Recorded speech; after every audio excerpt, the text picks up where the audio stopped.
revue de presse.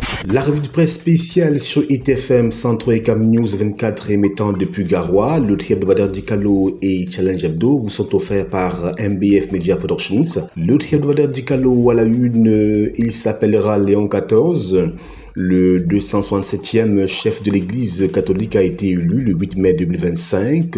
Discret, réservé et modéré, Robert Francis Prévost est le premier américain souverain pontife.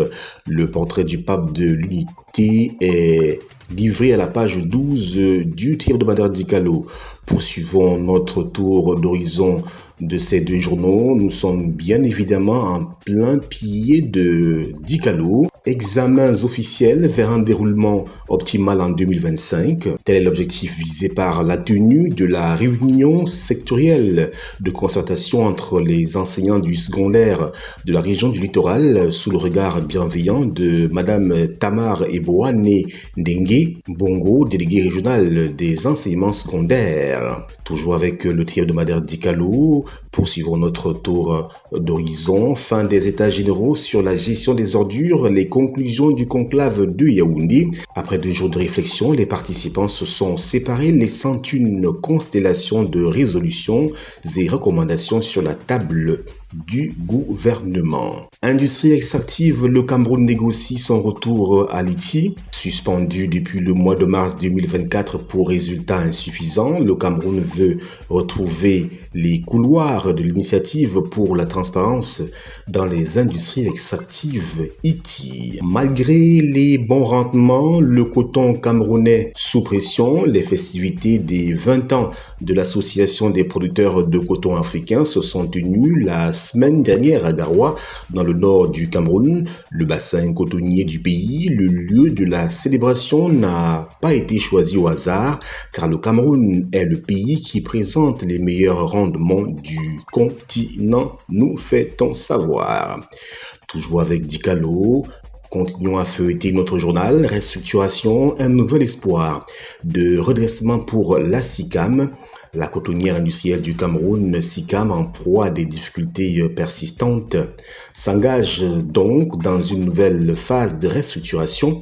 Le 7 mai 2025, le ministre des Mines, de l'Industrie et du Développement technologique Fou Calistus Gentry a rencontré la direction de la SICAM afin d'examiner une stratégie de redynamisation ambitieuse. Entrée est de Douala, près de 80% des travaux routiers réalisés, nous dit le tri hebdomadaire d'Icalo. Le FMI scrute la Sonara, restructuration et viabilité au cœur des discussions, nous dit-on. Journée mondiale de la sage-femme, les ressources humaines font défaut. Tel est le cri d'alerte lancé au cours de la déclaration liminaire du docteur Senen Unton, directeur régional de l'UNFPA pour l'Afrique de l'Ouest et du Centre à l'occasion de la Journée internationale de la sage-femme 2025. Un plaidoyer porté également par le réseau des médias africains pour la promotion de la santé et l'environnement. Dr Robert Lucien Cargourou, je cite, les premières à prodiguer les soins vitaux aux bébés. Il s'agit bien évidemment des sages-femmes. Numérisation de l'état civil, l'Antique veut outiller les communes. L'Agence nationale de technologie de l'information et de la communication Antique veut arrimer les communes du centre à la modernité, nous dit le tri hebdomadaire d'Icalo. Toujours avec d'Icalo, gestion de l'eau, la Cambodza intègre le SIC, le système d'information géographique, pour optimiser son rendement. Liberté de la presse et accès à l'information, les médias interpellent le gouvernement sur cette préoccupation. Les journalistes, quant à eux, s'engagent à combattre les fake news. Mathieu Nathalie Ndiok, l'accès aux sources d'information est primordial, fin de citation. Il s'agit bien évidemment des déclarations de ce senior journaliste et président du comité d'organisation du 7e Forum national sur la liberté de la presse et l'accès à l'information. Civisme et patriotisme, 1,5 million de jeunes formés par le MINJEC en 2024, nous fait-on savoir. Santé publique, 144 milliards de francs CFA pour développer les infrastructures sanitaires au Cameroun. Edouane Bamboutos de Bouddha, les conditions de la reprise nous sont livrées dans les colonnes du hebdomadaire Dicalo. Poursuivons avec l'international. Léon XIV, nouveau pape élu, homme de synthèse, modéré et premier pape américain. Le hebdomadaire Dicalo nous en dit davantage. Quittons Dicalo pour Challenge Hebdo à la une. Sécurité ferroviaire, péril sur la voie ferrée, collision au passage à niveau, jet de pierre sur les trains voyageurs, sabotage et blocage des voies, accidents divers. Une action urgente s'impose pour protéger le réseau routier national, nous dit Challenge Hebdo à la page 4. Toujours avec Challenge Hebdo, Kamwata, commune de Batcham. Un accord pour faciliter l'accès à l'eau potable vient d'être signé dans ce sens. Subvention du Fonds mondial, le ministre Manaouda Malachi exige plus de rigueur dans la gestion. Toujours avec Challenge Hebdo, inscription sur les listes électorales, nous parlons de politique et l'ECAM déploie l'artillerie lourde. Selon notre confrère Cameroun Actu, Elections Cameroun a annoncé l'entrée en service imminente de nouveaux kits d'enrôlement biométrique. La formation des agents en charge de cette opération a démarré le 7 mai 2025, nous dit Challenge Hebdo. Toujours avec Challenge Hebdo, après son départ du SDF, Maître Tsapi Lavoisier va rejoindre le Mouvement pour la Renaissance du Cameroun MRC. L'ancien militant du Social Democratic Front SDF va rejoindre officiellement cette formation politique de l'opposition ce dimanche 11 mai 2025, nous dit Challenge Hebdo. Poursuivons notre tour d'horizon, feuilleton ce journal, bien évidemment. Port de Libé, les États-Unis et la Turquie se bousculent pour relancer le projet, nous dit-on. Sécurité ferroviaire, le commissaire sonne l'alarme et dévoile son plan de riposte dans les colonnes du journal Challenge Hebdo. Construction d'un marché régional de bétail, 128 milliards de francs CFA en cours de négociation, nous dit-on. D'un coût global de 160 milliards de francs CFA, le projet de construction d'un marché régional ultramoderne de bétail dans la région de littoral se dessine. C'est qu'un financement de 128 milliards de francs CFA est en cours de négociation avancée entre le Conseil de l'interprofession bovine du Cameroun et le groupe brésilien Test Trading, partenaire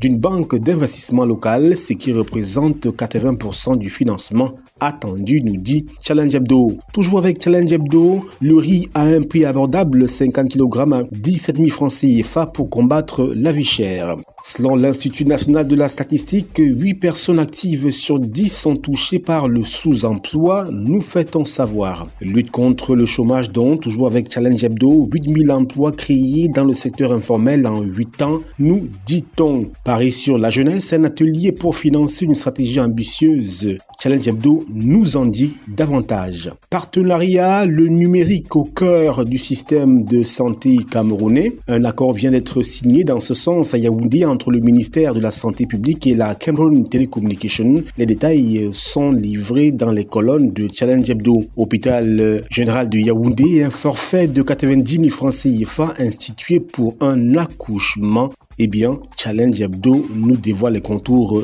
de cette initiative. Délégation Minésec du littoral, on prépare les examens officiels 2025. Eh bien, direction Challenge Hebdo, qui nous parle également des états généraux des ordures et nous fait savoir que la nouvelle vie des déchets urbains est donc lancée. Le festival du Djembé, Kribi veut consolider les partenariats avec la diaspora, nous dit-on. Cette ville moderne également dynamique qu'est Kribi, bien sûr. Cependant, nous dit-on, la cité balnéaire est ouverte aux défis du présent et tournée vers l'avenir. Sport, Primar Vivien Foé, qui succédera à Pierre-Emerick Aubameyang, pour l'interrogation, un Sénégalais, un Ivoirien et un Marocain parmi les 3 finalistes.